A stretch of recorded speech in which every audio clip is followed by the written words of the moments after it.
25 वस्तुओं के विक्रय मूल्य के बराबर है। नया टाइप है, बहुत इंपॉर्टेंट भी है, सब लोग ध्यान देंगे आगे। x वस्तुओं का क्रय मूल्य y वस्तुओं के विक्रय मूल्य के क्या हो, बराबर। लाभ हानि में आपको हर एक टाइप आसान ही मिलेगा, लेकिन इतने टाइप है कि आप भूल जाएंगे किस टाइप का है, किस तरह से हम लगाएं। बस यही चीज क्लियर है तो लाभ हानि का सवाल कठिन नहीं होता है। ठीक, अब देखिए 20 वस्तुओं का क्रय मूल्य है, 20 वस्तुओं का क्रय मूल्य बराबर 25 वस्तुओं का विक्रय मूल्य। ठीक है, 20 वस्तुओं का क्रय मूल्य 25 वस्तुओं का क्या है, विक्रय मूल्य के बराबर। अब इस प्रश्न को हम लोग कई तरीके से लगा सकते हैं। ठीक, पहला तरीका है कि आप ऐसे सोचिए, पहले सवाल नोट कर लीजिए, सवाल हम बता रहे हैं, सबसे पहले लिखिए सवाल लिखिए, बता रहे 20 वस्तुओं का क्रय मूल्य बराबर 25 वस्तुओं का विक्रय मूल्य। सही है ना। अब यहां से काट दीजिए, काटेंगे 4CP बराबर 5SP। अब देखिए CP अपान SP बराबर हो जाएगा 5/4। अब यहां देखिएगा CP और SP। CP कितना है 5 और SP कितना है 4। तो ये लाभ हुआ है कि हानि हुआ है, कितने का हानि हुआ है, कितने पर 5। तो 20% की क्या है करीब। ध्यान देंगे 28 वस्तुओं का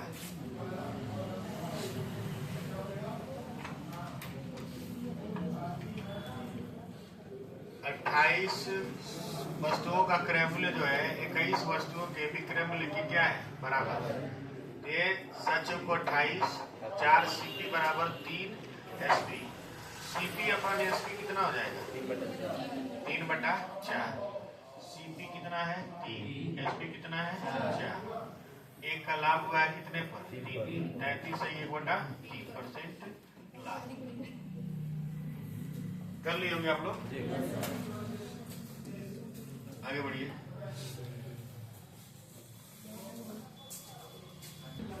गायब है क्या है, चलिए ध्यान दीजिए। देखिए 320 आमों के क्रय मूल्य यानी 320 आमों के क्रय मूल्य के बराबर 400 आमों का क्या है विक्रय। इतना आम बेचता है, ठीक है, ये बेचता है और ये 320 क्या है खरीदा है। ऐसे कटेंगे 8 चौको 32 और 8 बचे 40। 4CP बराबर 5SP। तो CP अपान SP हो जाएगा 5/4। बताइए हानि हुआ कि लाभ हुआ है, हानि हुआ है कितने का 1 का 5 पर, यानी 20% की क्या है हानि।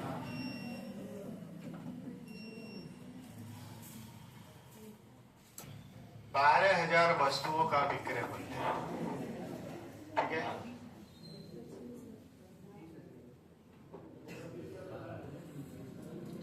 12,000 वस्तुओं का SP है बराबर 15,000 वस्तुओं का CP। जहां SP दिया हुआ है SP लिखेंगे, जहां दिया है CP वहां CP लिखेंगे। पहले तो 3 शून्य से 3 शून्य काट दिए, 4SP बराबर 5CP, यानी CP अपान SP करेंगे आ जाएगा 4/, कितना जाएगा CP अपान SP करेंगे 4/, क्या होगा 5। सही है ना, बोलिए। तो बताइए 4 से 5 हुआ है, 1 का लाभ हुआ है कितने पर 4, तो हो जाएगा 25% लाभ।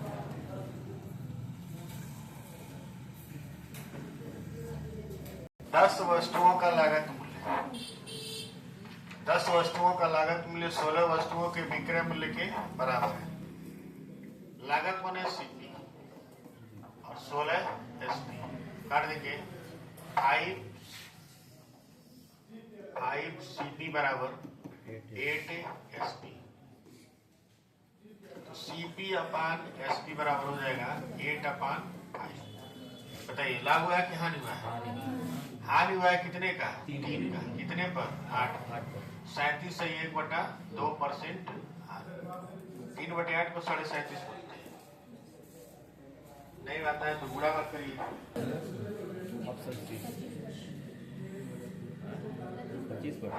ठीक है भाई, सोलह लगा लिए ना? कुछ लोग 25, कुछ लोग 33 कह रहे हैं। 16 मेजों का लागत मूल्य 12 मेजों के विक्रय मूल्य के क्या है? बराबर 4 और 3। CP अपान SP करेंगे तो आ जाएगा 3/4। कितना लाभ हुआ है? 1 का लाभ हुआ है 3 पर, तो 33 से 1/3% क्या है? लाभ। ठीक ना? इस तरह के प्रश्न लगा लेंगे कि नहीं? कोई दिक्कत नहीं होगा। चलिए टाइप बदला जाए। चलिए अगला टाइप लिखिए, टाइप नंबर 8।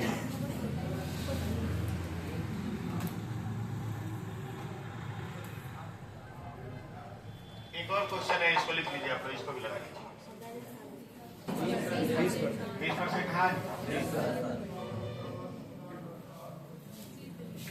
बात नहीं। टाइप नंबर 8 है, ये भी इंपॉर्टेंट है। चलो बोर्ड पे ध्यान से देखेंगे। A रुपए में B वस्तु खरीद कर C रुपए में D वस्तुएं बेची जाए। जैसे मान लीजिए दिया है 10 रुपए में 12 वस्तु खरीद कर एक विक्रेता 12 रुपए में 10 की दर से बेच देता है। 10 रुपया में 12 खरीदता है, लेकिन जब बेचता है तो 12 रुपए में कितना बेचता है? 10 बेचता है। तो ऐसी स्थिति में उसको लाभ होगा कि हानि होगा, उसका परसेंटेज में मांगता लाभ होगा भाई। जब कम रुपए में ज्यादा खरीदता है और ज्यादा में कम बेचता है, लाभ होगा। चलिए कोई बहुत बड़ी चीज नहीं है, ये भी तो गौड़िक सवाल है। ठीक, पहला तरीका ये है फार्मूला मेथड, जिसे हम लोग पहले लगाते 10 साल पहले। तो बात नहीं, लड़कियां इधर ध्यान दें, उधर क्या बतिया नहीं, उस तरीके से आपको लगाना नहीं, बस आपको जानना ऐसे होता है। जैसे मान लीजिए हम लिखते हैं A रुपए में B वस्तु बेचकर खरीद कर C रुपए में D वस्तु बेचकर, पहले रुपया फिर वस्तु फिर रुपया फिर वस्तु। 10 रुपए में 12 वस्तु खरीद कर, 10 रुपए में 12 वस्तु खरीद कर 12 रुपए में, इसको हम लोग मान लेते थे विक्रय। क्या मान लेते थे? विक्रय। और इसको मान लेते थे क्रय फार्मूले में। यानी BC को हम मान लेते थे विक्रय, B से विक्रय, B से BC, और AD को मान लेते थे क्रय। तो विक्रय में से क्रय घटाएंगे तो लाभ हानि आपको मिल जाएगा, मिलेगा ना? अगर धनात्मक आएगा तो लाभ है और ऋणात्मक आएगा तो हानि। बड़ी समस्याएं थी इसमें। और बटा AD गुणे 100। अब इसको समझिए, 12 गुणे 12 कितना होगा? 144। और 10 गुणे 10 कितना होगा? बटा 100 गुणे 100। 100 का आ गया कितना? 44% का क्या होगा? लाभ। धनात्मक है तो लाभ। पहला तरीका उतारिए आप लोग, इसे लगाना नहीं है, नहीं लगाना। दूसरा तरीका यह है, देखिए 10 रुपए में 12 वस्तु, कौन बतिया रहा है? 10 रुपए में 12 वस्तु और 12 रुपए में 10 वस्तु। ये आपका हो गया विक्रय 144, और ये हो गया आपका क्रय। कितना हो गया? 100। कितने का लाभ हुआ है? कितने पर हुआ है? 100 गुणे 100, 44% लाभ। ठीक, लगा लीजिए। 41। तीसरा तरीका ये है कि 10 रुपया में कितना वस्तु? 12, और 12 रुपया में कितना वस्तु? 10।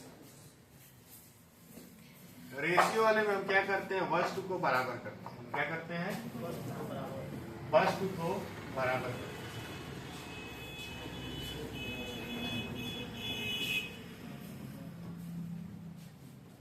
बराबर करते हैं, जैसे मान लीजिए यहाँ 12 है और यहाँ 10 है, तो यहाँ हम गुणा कर दे रहे हैं 5 से और यहाँ गुणा कर दे रहे हैं 6 से। 50 से कितना हो गया, 60, और यहाँ कर दे रहे हैं 72 से कितना हो गया, 60। वस्तु बराबर हो गया कि नहीं हो गया? ये जो दोनों के लौसक के बराबर कर देते हैं। 12 और 10 का लौसक क्या होगा, 60। ठीक, अब बताइए 60 वस्तु को हम खरीदे कितने में है, 50, और बेचे कितने में है, 52। तो लाभ कितना हुआ है, 22। कितने पर, 50। गुणे 100 करेंगे तो 50 गुना 100 और 22 गुना 44। तो कहीं ना कहीं ये तिर्यक गुणा वाले से भारी लग रहा है। भारी है कि नहीं है? लगा लीजिए इसको भी, लेकिन आपको जो अच्छा लगे उससे लगाइए।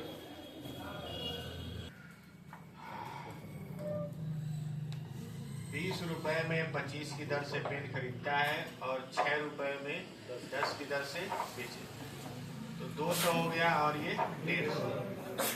4 से कितना हो गया, 3। एक का लॉस हुआ है कितने पर, 4। 25% की हानि।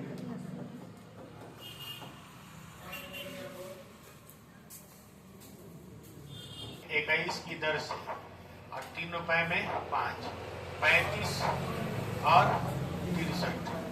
लाभ हुआ है कि हानि हुआ है, कितने का हुआ है, 28 का लाभ हुआ है कितने पर, 35 पर। 4/5, 80%। तीन गुणा 7 में करेंगे तो ये सीपी आएगा, और 3 का गुणा 21 में करेंगे तो ये एसपी आएगा। हाँ, हमेशा इधर का पहले लिखाएगा और इधर का बाद में। ऐसा हो ही नहीं सकता है, दिखा रहे हैं भी आपको। इसको हटाए, पिछले सवाल में आपको क्या बताया,